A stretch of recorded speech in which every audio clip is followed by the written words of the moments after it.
This video is brought to you by Miniature Market. Thousands of board games, discounted prices, miniaturemarket.com. Hello my friends, it's the Game Boy Geek here. Today, we're going to be putting together our favorite fruits. That's right, we're going to be putting together different sets, sometimes the same types of fruits, sometimes different types of fruits. Essentially, we're going to be doing some set collection around a trick-taking card game. I'm not even going to attempt to say this name correctly. Essentially, it means rule of thumb or roughly. It's set back in the 17th and 18th centuries, where the creator of the scientific term pi is denoted in this game, along with a naturalist that was also an artist. So we see some different caterpillars and cool art here. Let me show you how it's played. I'll see you on the other side.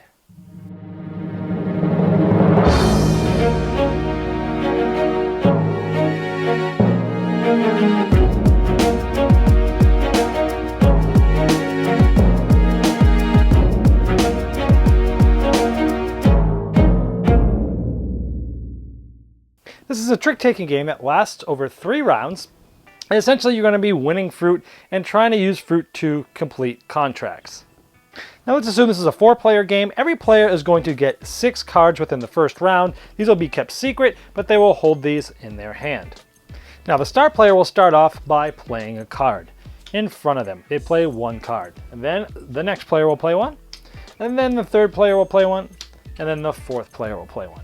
Then, depending on the ranks of these cards, so we have the different numbers here, they will get specific rank cards. So this was the highest one. This player will get a number 1 in front of them. The second highest card is the 20. This player will get number 2 in front of them. Number 3 will go to the third highest, which will be in front of this person. And number 4 would go here, right here. Now, starting with number 1, this player gets to take any one of these cards. Now, sometimes you're going to be taking it because of the fruit. Other times you're going to be taking it because of an action. So, let's say this player takes this card. Now, this is a garlic card, and it has basically, or a fig card probably, and it has a steal. So, if in an earlier round somebody had a fruit in front of them, this player takes this card in front of them and they can steal a card from anybody else. So they steal this from somebody and they put this in front of themselves. And now the next player basically is player 2. They're going to take this. It is sort of a cherry, and this gets them the watchdog. The watchdog they place in front of them and they can no longer be stolen from until somebody else takes the watchdog. And then player 3 is going to take this.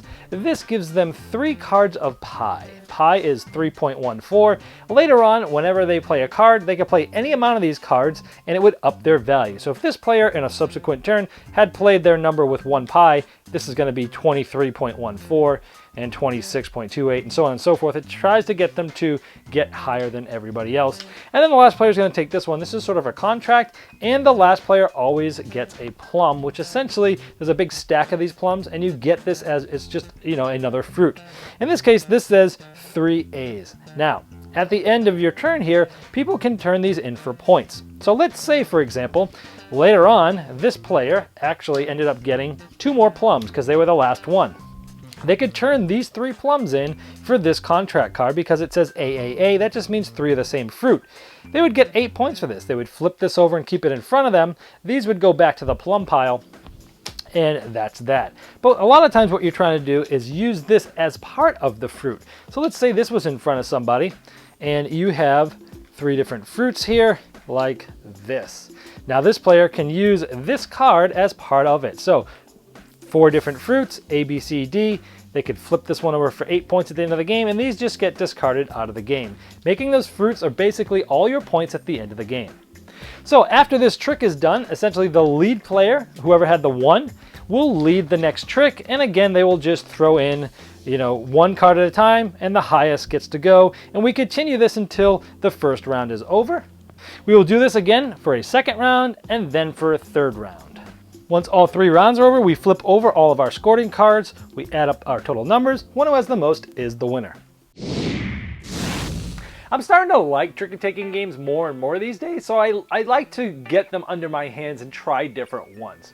Now this is a trick-taking game that I think is for people that like sort of a little bit of a twist on the trick-taking game. Now it's pretty simple from mechanics speaking, because you know, you're just picking a card, you're playing it down, there's no suits, it's just the highest card gets the first pick and they get the draft. So it's got this interesting, you know, drafting element where You know, if you're first, meaning you probably just won the previous trick, you don't have a lot of control. You're just going to kind of throw your card. There's almost no way you're going to win your own card unless it's like the worst one and it's low and nobody wants it for some reason. And if you're later in the turn order, you've got a lot of better options. You can see what's out there. So if you're early in the turn order, you'll feel a little less control. In the later versions, you know, around as it comes down the table, you'll feel more control. But of course, that kind of bounces around because the person who has more control is going to get probably more of what they want. And then it will keep bouncing around because then you'll be first, and then maybe someone over there will be first, and it kind of moves around in that fashion. I like the set collection aspect. I like how you're trying to go for contracts. I like how you can use the cards that you actually get as one of the fruits for those contracts. I like the different special abilities. I like being able to steal from somebody's hand. Granted, some people, if they don't like that take that mechanism, they may not like this game. If you don't want to be stolen from, well, you can always get the watchdog, right? So get the watchdog, and of course then someone can probably get it from you. So if you don't like to be stolen from, this game might not be from you. But overall, it's pretty simple mechanically, but I will say it is quite a sort of thinky and cerebral game because it's one of those trick-taking games where it's like, you're not ever really sure exactly what to throw down. At least, you know, in the first couple of plays, you'll be a little lost as to like, what am I even trying to do here? And after a while, it starts to iron itself out. So it's not one that you're just going to pick up right away and play with non-gamers. I wouldn't play this with the same crowd that I might introduce Diamonds to. Not to say that Diamonds is a trick-taking game that can't be played with gamers, because it can, but it's also one that I introduce new players to. I wouldn't necessarily say this is one of those. But it is one that's probably better with gamers that really like to think. It's sort of a deeper thinking trick-taking game with simple mechanics and cute artwork. I like the idea of having that pie. Like, oh, I've got a 22, I'm going to throw down this and a few pies, and I know I'm going to get the first card. And things like that. So the special abilities are cool. It adds a little twist. I like the drafting of the cards. I like that last place also gets a plum, which is one of the fruits. Hey, if you get plum 3 times and you get that AAA contract, you're right in the middle right there getting that. So overall, it's a good trick-taking game. A little bit more thinky than I expected it to be, and you might feel like you don't have as much control as in others, but if this looks good to you, that is rule of thumb, I guess I'll just call it.